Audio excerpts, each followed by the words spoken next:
$1,000. That's what's landing in eligible babies' investment accounts right now. For free. No matching deposit required. You do have to qualify and claim it. But we'll get to that. For a baby born in 2026, play the next 18 years right, and that first thousand can turn into roughly $1.8 million by the time that baby turns 60. And no, this isn't some best-case scenario fantasy math. 6%. That's it. That's the return doing all this work. And after your kid turns 18, not one more dollar goes in. It just sits there and grows. Sounds too easy, right? Here's the part that ruins it for most people. There are 5 mistakes that can absolutely wreck this plan. And mistake number 1 is probably the exact thing your gut is telling you to do right now. Put your own money in. Don't. Not yet. Because before a single dollar of yours goes anywhere near this account, there's government money, employer money, even charity money that might already be sitting there waiting for someone to claim it. And skip ahead to age 18 for a second. One tap on a phone could trigger about $36,000 in tax, or quietly cost your kid over $1 million they'll never get back. So let's actually build this thing the right way. Free thousand to $1.8 million. 2:13 in the morning. Your baby's finally asleep on your chest. Your arm's dead. Your phone's at 4%. And somewhere in there you see the words Trump account and think, okay, what now? Fair reaction. Every time the government says free money, you're bracing for a form, a deadline, and 3 conditions you don't even meet. This one's actually real though. Trump accounts got created under a 2025 law, the One Big Beautiful Bill Act. Basically, it's a special type of traditional IRA, except your kid owns it, not you. A child who will still be under 18 at the end of the election year and who has a valid social security number can generally get one opened. For the free thousand specifically, your kid needs to be a U.S. citizen, have that social security number, and be born somewhere between January 1st, 2025 and December 31st, 2028. And somebody still has to actually go claim it. It doesn't just show up. For the rest of this video, you're following a baby born in 2026 whose account is opened and funded that same year. You file Form 4547 through the IRS. Then you manage the whole thing through the official Trump Accounts app once you're told to. Once it's live, your baby's money isn't just sitting there doing nothing. At launch, it all goes into SPYM, a low-cost ETF tracking the S&P 500. Translation: your newborn is now buying tiny slices of hundreds of major U.S. companies before they can hold their own head up. And the menu is boring on purpose. No leveraged anything. No random coin your cousin swears is about to blow up. Just broad, low-cost exposure to the market. Your baby can't sit up yet. Financially, already more diversified than half the adults you know. Before the million-dollar numbers get thrown around, let's talk about where they're coming from. You've probably heard 7, 8, even 10% thrown around for long-term stock market returns. And yeah, historically, those numbers show up. But the ride there is never smooth. Some years are incredible. Some years genuinely hurt. So this whole thing runs on 6%. Not because 6 is guaranteed. It's not. 6% is the deliberately boring number. If the plan still lands at $1.8 million using 6, you don't need the market to do you any favors to get there. So what does the free thousand do completely on its own? No extra deposits ever. Just sits there until 60. At 6%, about $33,000. Fine, not nothing. But $1.8 million? Not even close.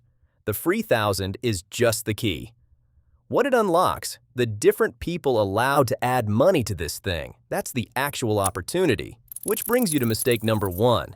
You see the $5,000 annual limit, and your brain immediately goes, cool, let me just set up an auto transfer. Feels responsible. Feels like the adult thing to do. It might also be exactly backwards. Your money will still be there tomorrow. An employer benefit you never bothered asking about? Might not be.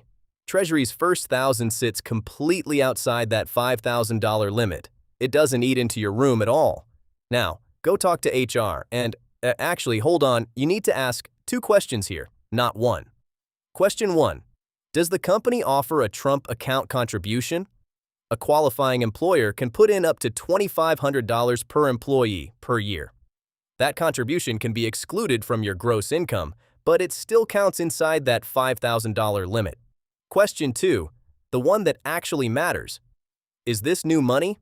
Or is it just my own salary getting rerouted? Some of these programs run through salary redirection. There might still be a tax perk, but let's be real, that's still your money. It just changed outfits. One version is free money.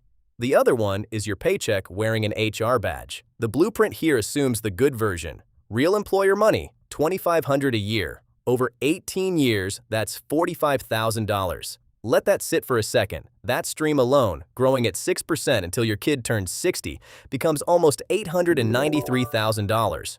The employer put in 45 grand. Time did literally everything else. 2 working parents? Ask both employers. 2 participating plans might fill way more of that room, maybe even all of it, depending on the rules. Don't assume anything. Just ask. And employers aren't the only outside source either. Michael and Susan Dell committed $6.25 billion to add another $250 to as many as 25 million qualifying kids age 10 and under in eligible zip codes. Your kid might qualify, might not. Either way, it proves this isn't theoretical.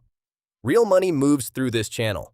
States, cities, tribal governments, nonprofits. Some of them can contribute to, often outside that same $5,000 cap. Go check. State programs, local programs, anything tied to where you live. This blueprint assumes your kid gets exactly $0 from any of that. Whatever actually shows up, pure upside. Now your own money finally enters the picture. Employer puts in $2,500 a year. Your family covers the other $2,500. Break that down and it's about $208 a month, $48 a week, roughly $6.85 a day. $6 a day still isn't nothing. Some months, something else is going to feel way more urgent than a retirement account for a toddler. That's just real life. Nobody's judging you for that.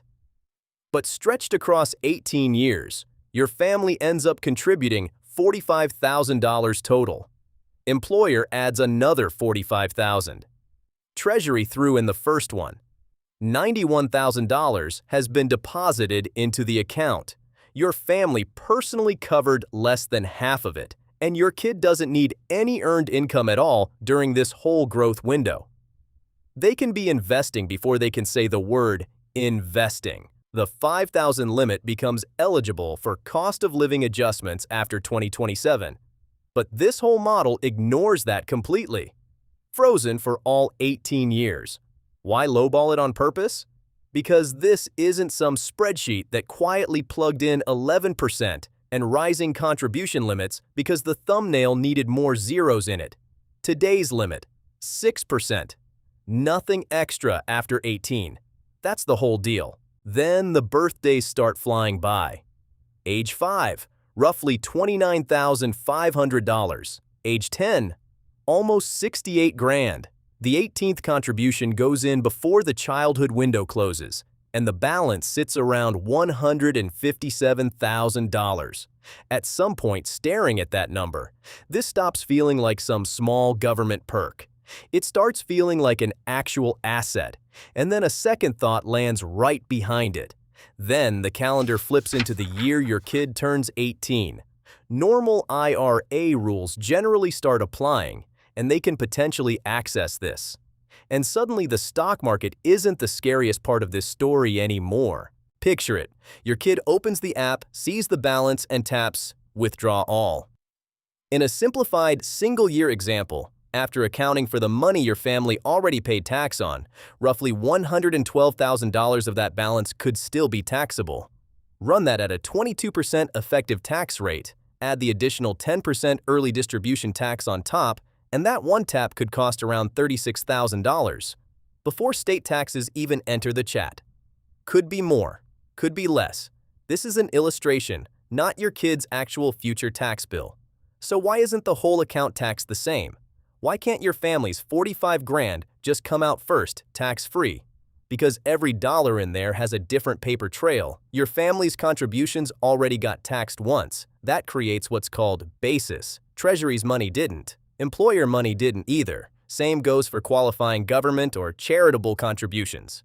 And all the growth on top of it has just been sitting there, tax deferred, not tax-free. There's a difference, and it's an expensive one to miss. The tax bill didn't disappear. It just moved into the future and stopped answering your texts. And here's the part that actually stings. Your kid can't just say, "Give me my already taxed money first." The IRS spreads that out proportionally across every withdrawal, so one single withdrawal usually mixes taxable and non-taxable money together. There are exceptions to that additional 10% tax, qualified education, and a first home up to the $10,000 lifetime limit. But say this one out loud and remember it. Penalty-free does not mean tax-free. On the amount that actually qualifies, the exception can remove that extra 10%. It does nothing to the regular income tax sitting underneath it.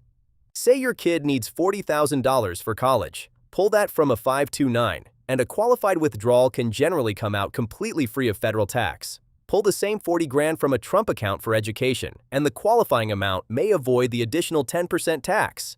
But the taxable chunk still counts as regular income. Same kid, same bill. Wildly different tax outcome depending on which account it comes from. That doesn't make the Trump account bad. It just means it's built for a different job. Education money. That's a 529's job. Money you might need before retirement without an IRA early distribution tax and with full flexibility. That's a brokerage account's job. Outside contributions and money that's not getting touched for decades. That's exactly what the Trump account was built for. Its real advantage was never it has index funds. You can get index funds anywhere.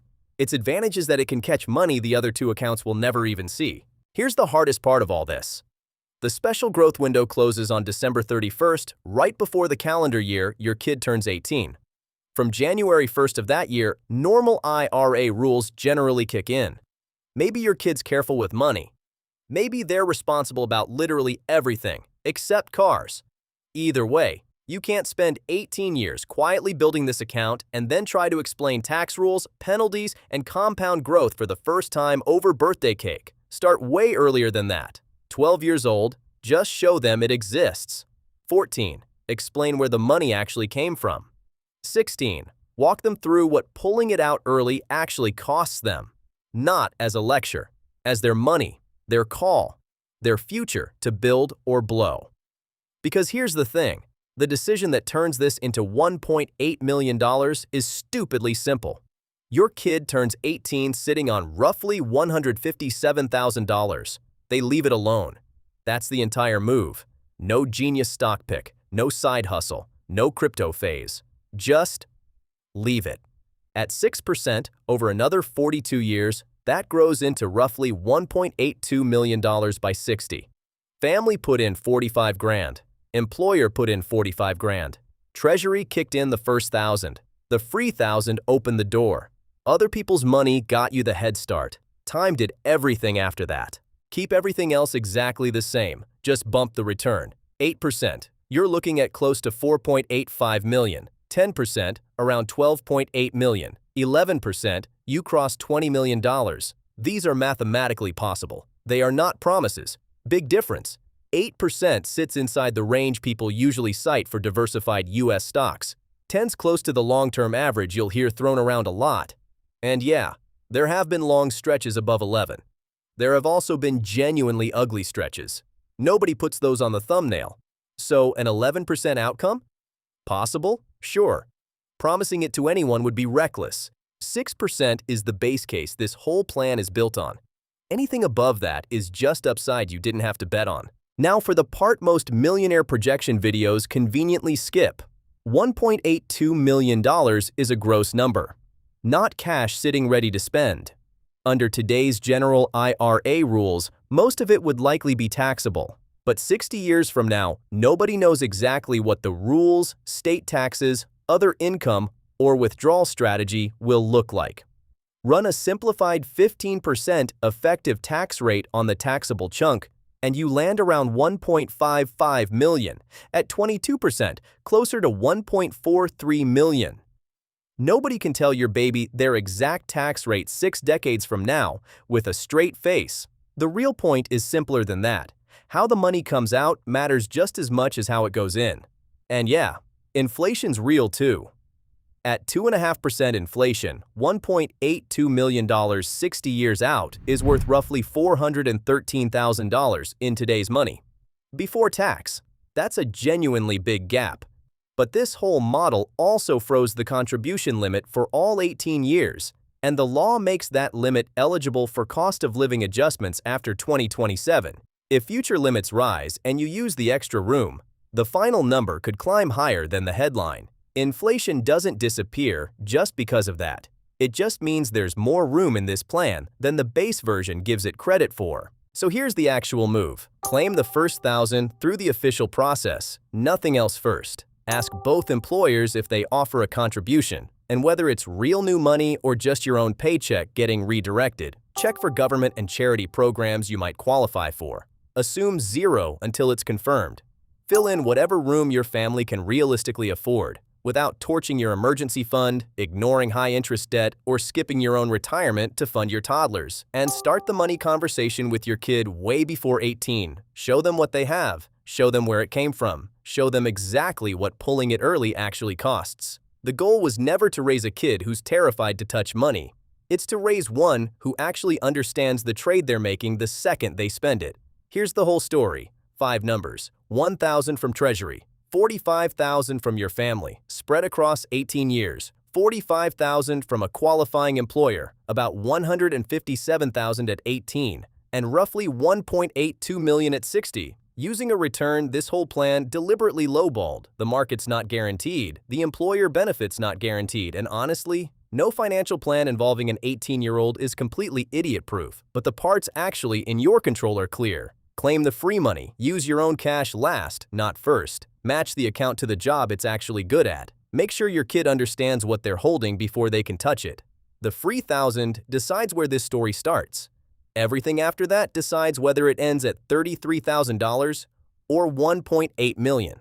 Your next money decision is waiting. Tap number 1 to see what your life could look like if you never buy a home. Or tap number 2 to find the overlooked $5,250 student loan benefit hiding in your HR department. Pick your next story. And if this made money feel a little less complicated, hit like and subscribe. It tells me that this was useful, encouraging me to make the next one.